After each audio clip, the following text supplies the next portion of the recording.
রহিম আসসালামু আলাইকুম। কেমন আছেন সবাই? আজকে আমরা আমাদের দৈনন্দিন জীবনের সাথে সম্পর্কিত এরকম একটা টপিক নিয়ে এসেছি, আমিষ।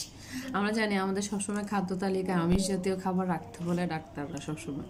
আজকে আমরা জানবো কি পরিমাণ আমিষ রয়েছে। যেমন আমি এখানে যেটা লিখেছি শুটকি মাছ, যেটা আমরা নর্মালি অনেকেই খাই না, ওটাতে সবচেয়ে বেশি পরিমাণ আমিষ রয়েছে।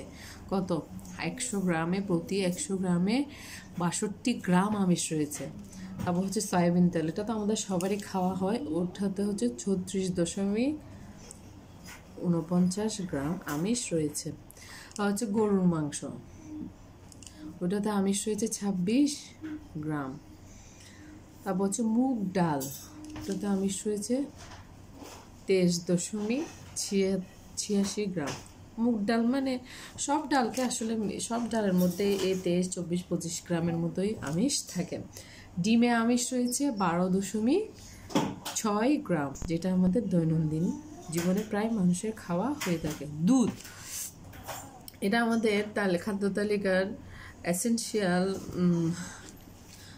খাদ্য বলা যায়, বাট এটাতে আমিষ রয়েছে খুবই কম পরিমাণে, 3.2 গ্রাম। থ্যাংক ইউ গাইজ, আসসালামু আলাইকুম। আশা করি আমার এই ভিডিওর মাধ্যমে আমরা সবাই আমিষ সম্পর্কে কিছুটা হলেও ধারণা পাবো।